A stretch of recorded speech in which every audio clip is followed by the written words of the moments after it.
Religion, diet, and health.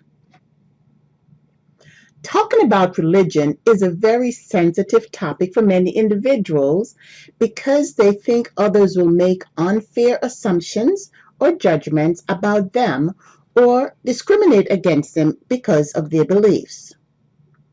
This may be especially true if they are not members of a mainstream religion.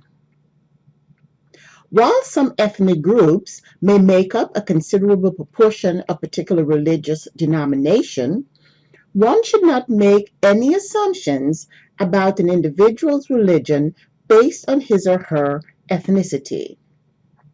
For example, all Iraqis are not Muslim, and all Indians are not Hindus.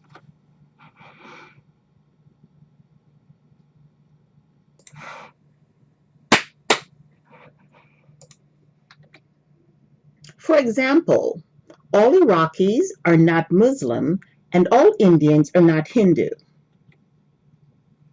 Many religions teach that taking care of the body is a moral obligation and a ritual of faith, and thus have doctrines about the use and abstention of certain foods and beverages. Believers, however, may or may not adhere to all the doctrines and teachings of their professed religion. Religion and spirituality. There is no universal definition of religion and spirituality. Spirituality is often thought of as the universal essence of life and refers to beliefs about the supernatural. Spirituality also encompasses the moral code to which one subscribes. Religion is sometimes used interchangeably with faith, belief system, and organized system of worship. The role of religion is to explain the inexplicable, provide comfort in a chaotic world, serve as a moral compass, and provides meaning about the supernatural, sacred,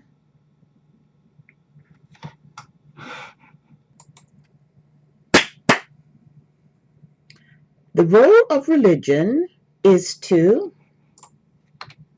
explain the inexplicable, provide comfort in a chaotic world, serve as a moral compass, and provide meaning about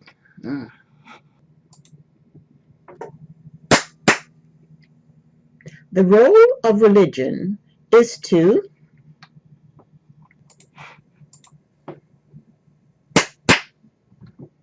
The role of religion is to explain the inexplicable, provide comfort in a chaotic world, serve as a moral compass, and provide meaning about the supernatural, sacred, life, death, and life after death, and bring about a meaningful relationship with God or a higher power and fellow humans.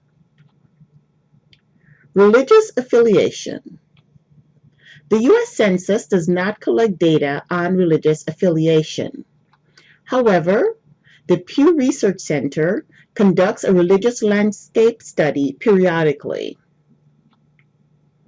The major world religions: non-Christian, Buddhism, Hinduism, Islam, and Judaism, and Christian, Protestantism, Roman Catholicism, Eastern Orthodox. Christian groups make up 70.6% of U.S. religious groups. Evangelical Protestant, 25.4%. Mainline Protestant, 14.7%. Historically Black Protestant, 6.5%. Catholic, 20.8%. Mormon, 1.6%. Orthodox Christian, 0.5%. Jehovah's Witness, 0.8%. And other Christian, 0.4%. Non-Christian groups make up 6% of the U.S. faith. Jewish, 1.9%, Muslim, 0.9%, Buddhist, 0.7%, Hindu, 0.7%, and other world religions, 0.3%, and other faiths, 1.5%.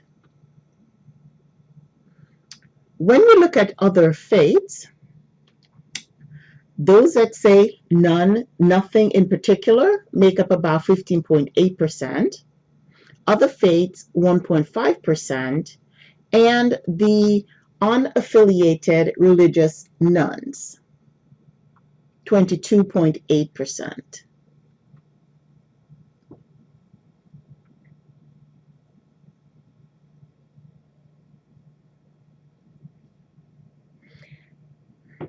Of those of other faiths that are unaffiliated, make up the largest percentage of about 22.8%, atheists 3.1%, agnostic 4.0%, and don't know 0.6%.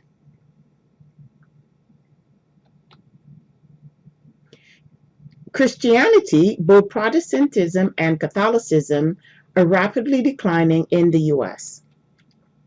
All subsets of religiously unaffiliated groups, however, continue to grow. Religious commonality.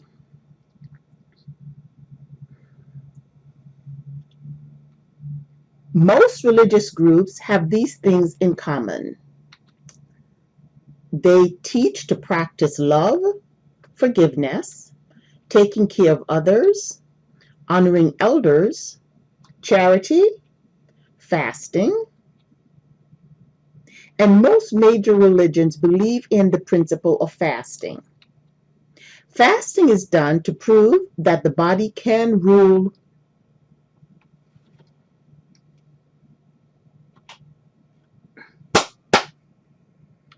Most major religions believe in the principle of fasting.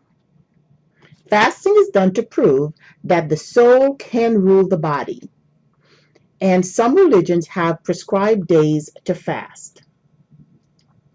Pregnant and nursing women and those with health problems are often exempt from fasting, and the length of the fast and its strictness depend on the religion and the reason for fasting.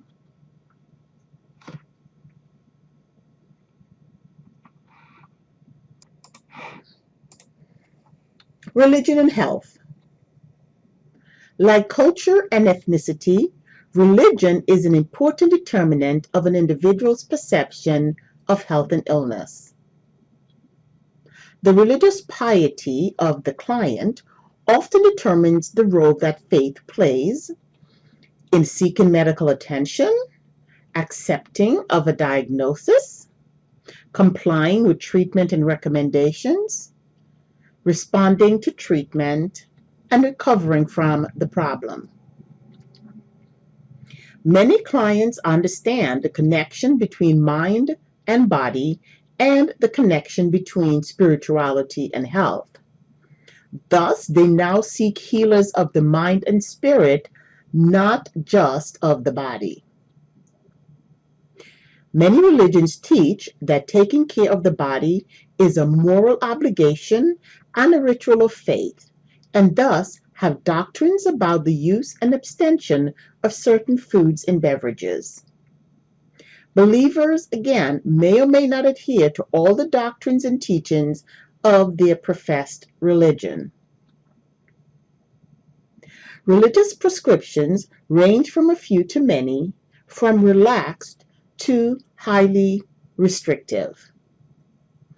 These will affect a follower's food choices and behaviors.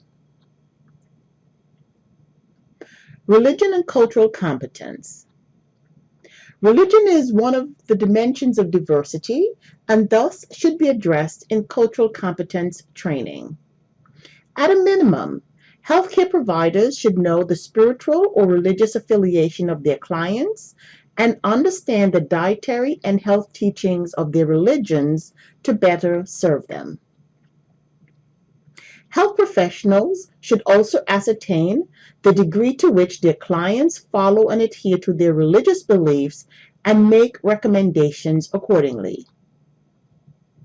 Many religions mandate that women should be seen by female physicians, especially for gynecological and obstetrical care. And depending on historical and political factors, some patients may refuse treatment by health professionals from certain religion, race, ethnicity, country of origin, etc. This reinforces the need to recruit more health professionals from different backgrounds.